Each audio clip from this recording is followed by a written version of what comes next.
The election for Ward Council members is coming up soon. I chose Ward 3 to do the interviews only because it's not my ward, even though I'm not able to vote because I'm not 18. So, here are the interviews. I'm Tressa here with Rodney Jackson. How are you doing, Rodney? I'm great, thank you. That's good, thanks. So I'm going to get straight to the point. Sure.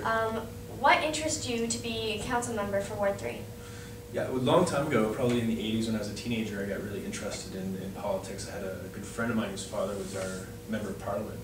So I started knocking on doors with him and being around the campaign then, and that's what really got me interested in politics. And then as I got older and I started to see my city develop around me, the city I grew up in, I started to see things I didn't like and things I really did like, and started to have ideas about how I could change these things and what might be better. And I thought the best way to action that was to actually run for council and put my money where my mouth is, really, and be a part of that change rather than just kind of sitting on my couch and being an armchair politician. So for your campaign, have you been going door to door, telling everybody what you're doing? How's that been going so far? Yeah, I've knocked on almost every door in my ward, personally. My hope is to get around twice, to see everybody twice. A lot of times you get people that aren't home, and it's worth it to go around a couple times. So yeah, it's a lot of work, every night. Every Saturday and Sunday for a few hours a day and night, so it's quite a commitment. Yeah. How's the campaign affecting your family at home? Are they supporting it well? Yeah, I've been around it a long time, and you know, my wife and kids both have always been around it with me. It's not a surprise. It's not something they've had to adjust to. They're all very aware of the sacrifice that I'm making, and they make a sacrifice too. But we understand it and we manage the balance quite well, I think. Now, what will you do for the ward if you are elected for the council?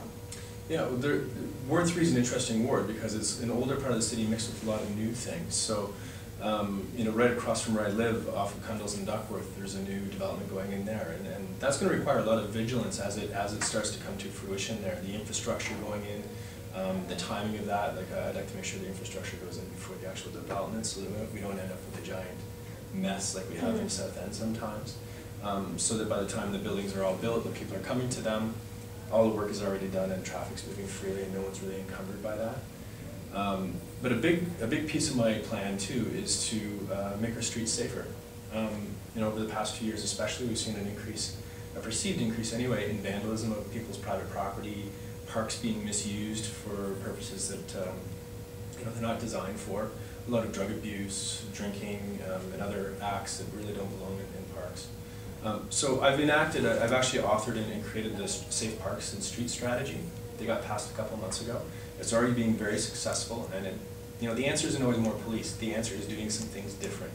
And a lot of these things are being done in other cities around the world, and if we can draw off their experience and stop throwing money at the police that they don't even ask for, they get funded to the maximum already. So we need to look at some other solutions that are community-based and make active citizens out of our people and incite them to action a little bit, along with partnerships with the police to help do that. That's my vision for the ward, really, and that's the most important thing that I think we can do, is get people more active in their own community, looking out for each other. So besides having the community look out for each other, for vandalism and stuff like that, what else would the job of Ward 3 council member entitle? Well, you'd have to, the biggest part of the job really is responding to people, too. A lot of people, some of the best ideas come from people who are living right in the middle of the ward, or right in the middle of a problem.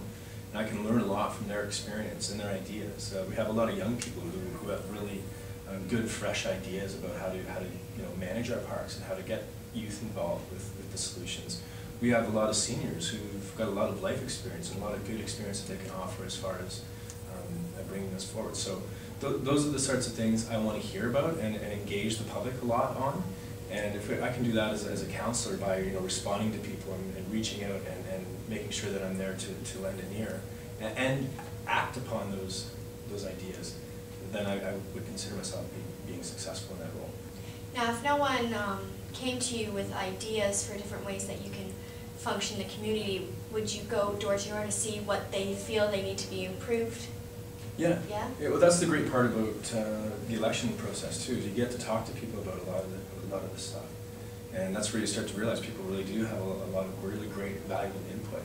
And I think if you stop knocking on doors during your term, you lose touch with the electorate a little bit.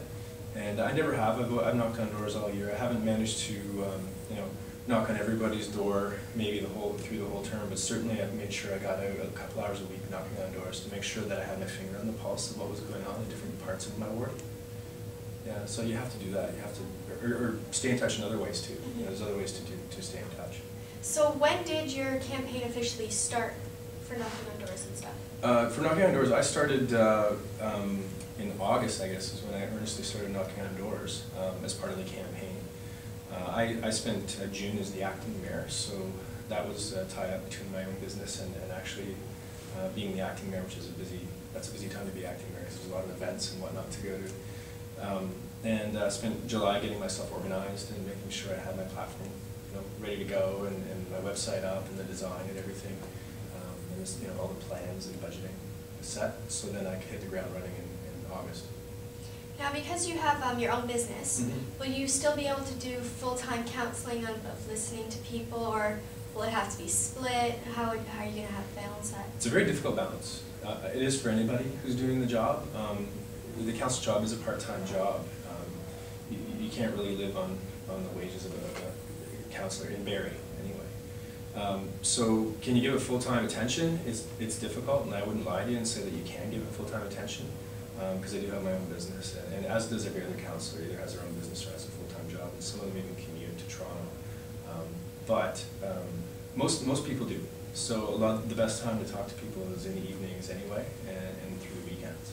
So, and I have my own business in Barrie, and I have flexible time, so I can, as long as I organize myself well, I can balance that out very easily. Well, not easily, but I certainly can balance it out, and I have for the past 4 years. So. Now, how do you think the election's going to go? Do you think you're going to become council of Ward 3? Yeah, no, I feel really good about it. The doors are very positive. People are recognizing me when I'm at their door because I've been there for 4 years already, and they're generally, I think, quite happy. We have a really good portion of the city that's hasn't had any major problems, and I've been respectful and responsive to my residents, and I'd like to think I give them very dignified representation at council, and I'm seeing that at the doors, and I feel really good about it.